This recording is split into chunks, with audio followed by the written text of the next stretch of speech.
114. So it says evaluate each of the following trig expressions, and it's got cosine of something plus something and sine of something minus something. And we've been learning our sum and difference formulas lately, and so I think that the intent of this problem is for us to use those identities. I realize that it's possible to brute force your way through this and still get the right answer. It's even possible to, I think you can add some angles, and there's more than one way to get to the answer, but I just want to go through what you're intended to learn on these problems, or what you're intended to practice. So first of all, I want to go over something that I'm not sure if this is clear to everybody, but with these angle sum formulas, people are thinking, well, why don't I just add the angle and just take, like, why don't I just add them together and take the cosine of that? But that's the problem. Is sine of 70 the same as sine of 30 plus sine of 40? So that's, I don't know if you've ever had that question, but so I wrote angle with 30 and an angle with 40, and these all have the same equal hypotenuse, and I drew them with a protractor, and I want to show that if I measure this height, because that's sine's opposite over hypotenuse, if I measure this plus this, it doesn't equal this. And also, if I put these in my calculator, if I put sine of 30 in my calculator, I get 0.5, and sine of 40 is 0.64.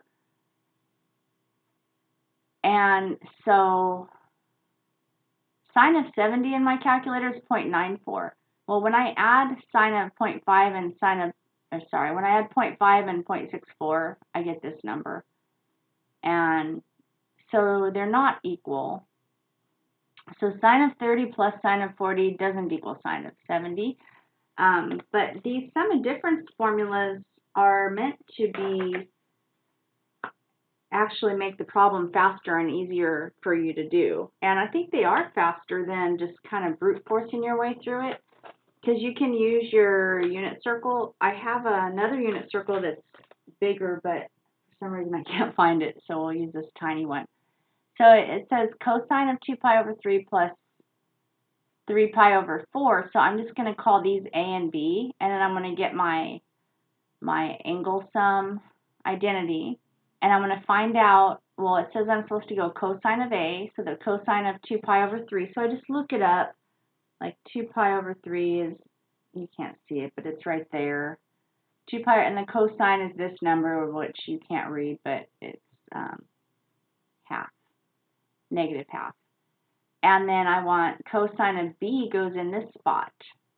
So cosine of 3 pi over 4, so maybe if I hold it down here, this one's 3 pi over 4, and the cosine, I know you can't see it because it's too small, but it's negative root 2 over 2.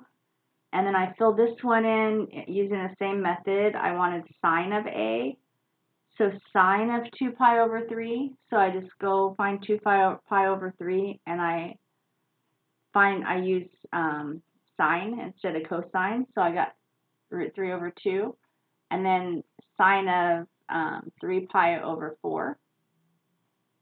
3 pi over 4 is right here, and the sine value was root 2 over 2, and then I just multiply, and do some fraction math. So a negative times a negative is a positive, 2 times 2 is 4, and I get this root 3 times root 2 actually makes root 6, and 2 times 2 is 4, and then you can just write it like this.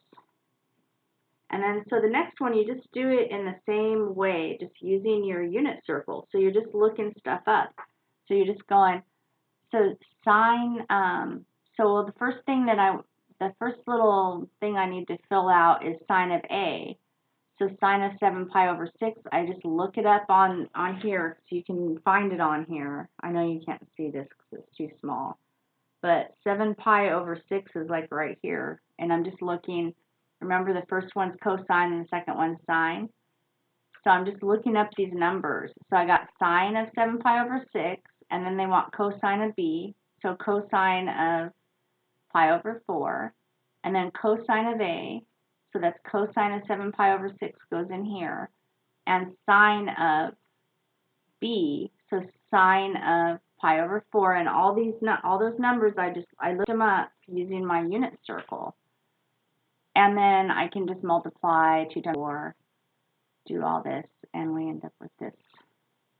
And that's it.